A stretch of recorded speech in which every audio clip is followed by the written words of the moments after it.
Hi guys, I wanted to check in and talk with you about game 3 of the NBA Finals coming up tonight. The Cleveland Cavaliers are down 0-2. Deja vu, right? Yeah, we've seen this before. However, these are not those same Golden State Warriors. So for Cleveland, here is what they have to do in order to make this a series. I feel that they need to win tonight. Tonight is going to be their best chance. If they do not win tonight, I do think that this series could possibly be over Friday in Cleveland. With King James, you never want to count out King James. But LeBron is not the problem. Again, it goes back to his supporting cast. Kevin Love played well, in game 2. Kyrie was decent, but still quiet. I feel like the rest of them, Swish, Shumpert was decent, especially defensively. Tristan Thompson has just been lost. Is there a lost and found? Anybody tell me, is Tristan Thompson in the lost and found? What will be interesting to watch for tonight is that the role players generally play better at home. I feel like in order to win and be a great team, you need to play well both home and away. And in this series against this stacked Warriors team, it's just no way that the role players can only show up at home. It's no way that that's going to work for Cleveland. So starting with tonight, I do expect for Tristan Thompson to step it up. We know that Khloe Kardashian is going to be in the building, so maybe his bae can kind of help to motivate him, to see him kind of protect the glass for Cleveland, especially the offensive rebounds. He needs to do his job. Nobody's asking him to do more than what his role is, but he hasn't even been living up to what's expected of him, and that's an issue. I think Kevin Love will still play good. Kyrie will definitely have a better game. I said it the last time, but being back at home, I think that comfortability of being in your own arena with your own fans, your family cheering you on, I think that will help him to play better. So we'll look for that. But if the Cavs do not come out and hit the Warriors in the mouth first, it's going to be over. So let's start with some of the things that have been discussed since game 2. LeBron talked about, playing his game. He can only speak for himself. He don't know what nobody else gonna do. He ain't the coach, yada, yada, yada. Okay, LeBron. Well, first of all, you did get the last coach fired. You did hire this coach, and you did construct this team. So you kind of are the coach. Let's get that straight. But let's just appease him. So basically what he's saying is he is doing his job and he can only play his game.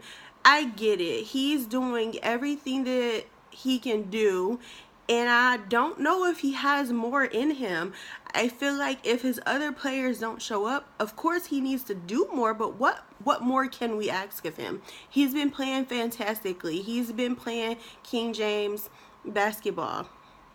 So, like I said, if the Cavs don't come out at home with their crowd firing them up behind them and punch the Warriors in the mouth, like really give them a two-piece with no biscuit, it's going to be over. And that's still going to be difficult to do considering the lineup. So it was talked about in the press conferences leading up to game 2 that Coach Lou was asked if he would sit Swish and insert, take your pick, anybody who can show up, and he was just like, nope. Okay, well, if you're not going to change your game plan, that game plan hasn't been working for these last 2 games. In game 2, the Warriors had 20 turnovers, and they still beat Cleveland by double digits. I believe it was 20 or close to 20 turnovers, like for real. I knew they would have more turnovers in game 1 because they only have 4, and that was a fluke. I knew that wouldn't happen, but I didn't expect them to be that sloppy with the ball. But 20 turnovers, and they still beat Cleveland by double digits. It's almost like, what is this, a JV team or something?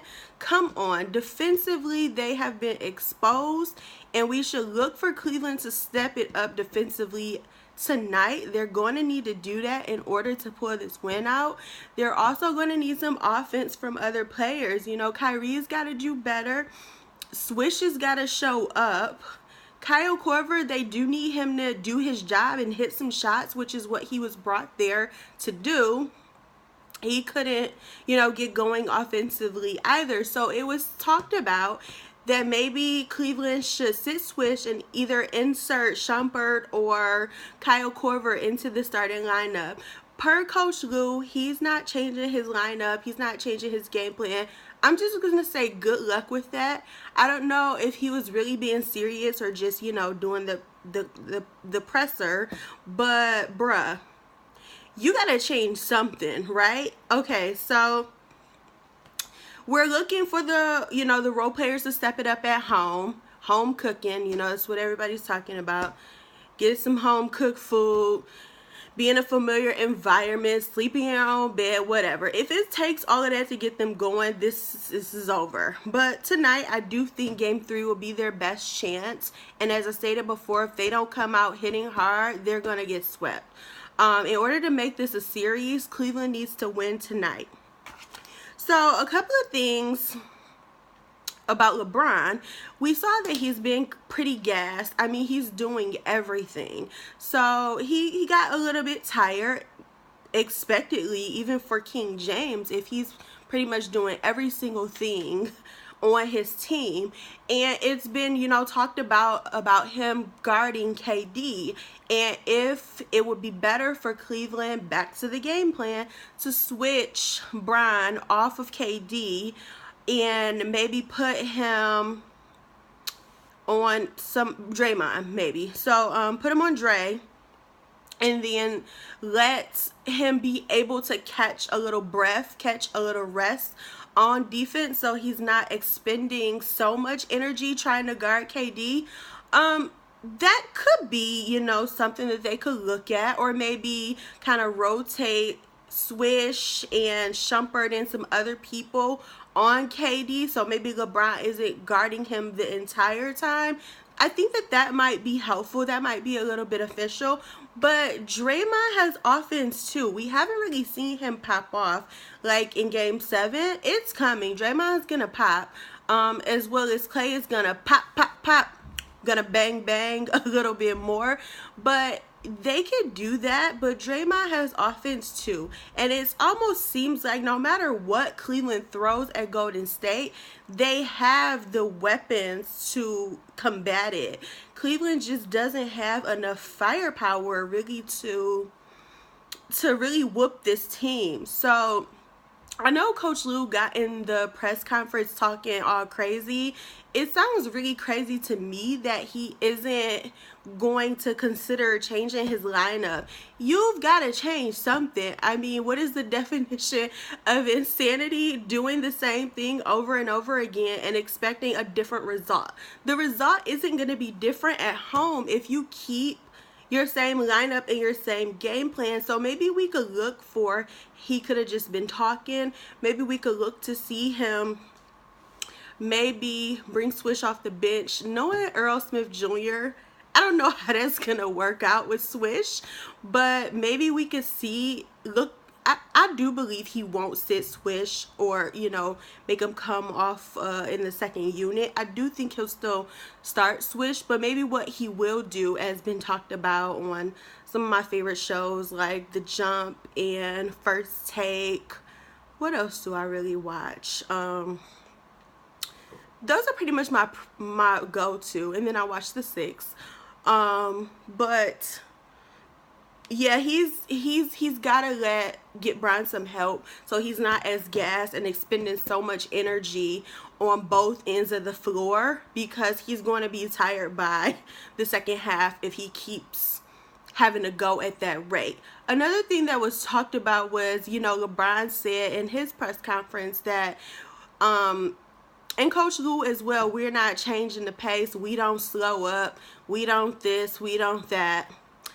you guys can't play at the pace that the Warriors play at. You definitely can't let them set the pace. They're going to beat you down the floor every time, and they're going to be in transition. So you've got to look to slow them down a little bit, and I don't know how you do that if you don't slow it down or we don't play slow. I'm just sick of the nonsense, but they've got to look to make some changes, and that's pretty much the biggest thing we can look for tonight. Maybe to see what Coach Lue decides to do with Bron and who he decides to switch on KD. I mean, if KD's gonna KD, why keep Bron on him? I mean, if he's gonna get his anyway, I do get that, but at the same time, they don't really have anybody else who can guard KD, so it's kind of interesting. And even if you take away KD, Clay, Draymond, Steph, or somebody else is gonna pick up the slack. I do, in a way, want the Cavs to win tonight because I want to make it a series.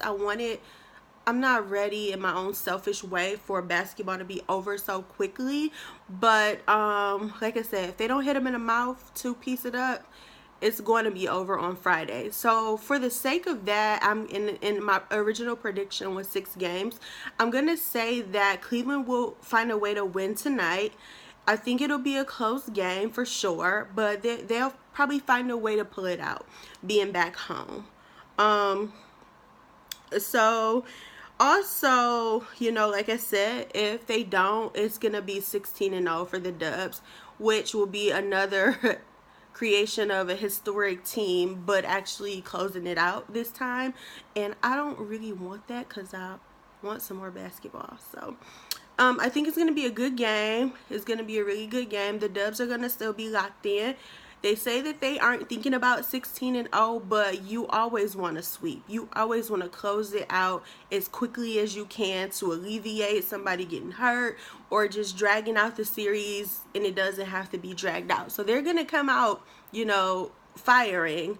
But Cleveland's got to figure out what they can do to try to limit the shots that they get, try to limit them in transition, and just pretty much limit their ability to score and get good looks. And also, Cleveland's got to lock up defensively. If they don't, get tighter on their defense, again, it's going to be over. So those are kind of like my thoughts going into game 3. I have some other stuff I wanted to discuss, but I'll push it to another time. I'm getting a little bit more comfortable doing these videos and sharing my thoughts. Hopefully, I don't know, somebody likes it. I like it. So, happy game 3. Enjoy your time watching, and then I'll see you guys back in the next couple of days.